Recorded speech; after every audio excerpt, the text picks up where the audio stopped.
Praise lord. దేవుని వాక్యం నుండి 84వ కీర్తన 11వ వచనం చదువుకుందాం. దేవుడైన యెహోవా సూర్యుడును కేడెమునై ఉన్నాడు. యెహోవా కృపయు ఘనతయు అనుగ్రహించును. యథార్థంగా ప్రవర్తించు వారిని ఆయన ఏ మేలును చేయక మానడు. దేవుని మందిరం చేరాలని ఆశ, దేవుని దర్శించుకోవాలని హృదయం కేకలు వేస్తుంది.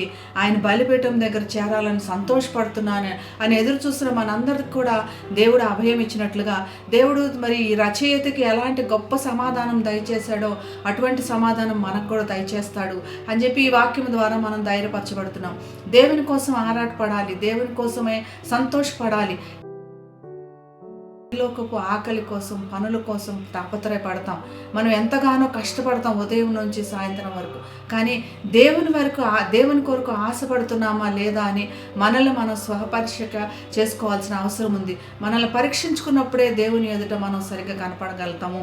ఆయన మార్గములో మనల్ని నడిపించడానికి.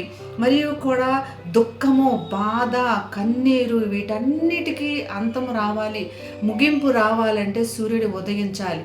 దేవుడు మనకి సూర్యుడిలాగా ఉన్నాడు. మన బాధలు, మన యొక్క ఎదురుచూపులన్నిటికీ ముగింపుగా ఆయన సూర్యుడిలాగా మన మీద ఉదయిస్తాడు. మనం ఆయన చేరుకోవాలని ఆశపడుతున్న సందర్భంలో బాకా లోయ లాంటి పరిస్థితులు మనం ఎదుర్కొన్నప్పటికీ, ఈ లోయలు మరి ఎడారులు లాంటిగా ఉన్నాయి. నీరు లేని పరిస్థితుల్లో, ఎండిపోయిన పరిస్థితుల్లో, ఫలించని పరిస్థితుల్లో ఉన్నాయి. కానీ మన ఎదురుచూపులకి ప్రతిఫలంగా దేవుడు ఈ ఎడారుల్లో స్వచ్ఛమైన వానలు కురిపించి ధారాళంగా నీరు ప్రవహించేటట్లుగా మన ఆత్మను తెప్పరిల్ల చేస్తానని దేవుని వాక్యం ద్వారా తెలియపరచబడుతున్నాం. మన కేడంగా ఉంది. మనము ఎంత కష్టపడినా మనకి చుట్టుపట్ల ఎటువంటి రకాలైన అంధకార సంబంధమైన బాణములు వస్తాయి, అన్నిటిని కూడా ఆయనే తొలగించగలడు. మరియు కూడా ఆయన రెక్కలతో మనల్ని కప్పుతాడు, మనకి ఘనత అనుగ్రహిస్తాడు. ఈ ఘనత వల్ల మన కష్టార్జితం వల్ల రాదు. ఈ కష్టార్జితం వల్ల మనం ఎంత సంపాదించుకున్నా మనకు ఘనత రాదు. కానీ దేవుడు మనకు ఘనత దయచేస్తారంట.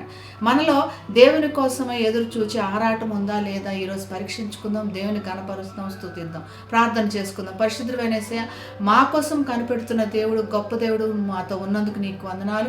మా హృదయములు తెప్పరిల్ల చేసి బాకా లోయ లాంటి ఎడారి పరిస్థితులను తీసేసి సస్యశ్యామలం చేస్తానని మాకు ఇచ్చిన వాగ్దానం బట్టి కృతజ్ఞతలు చెల్లిస్తూ యేసు నామమున ప్రార్థిస్తున్నాం తండ్రి.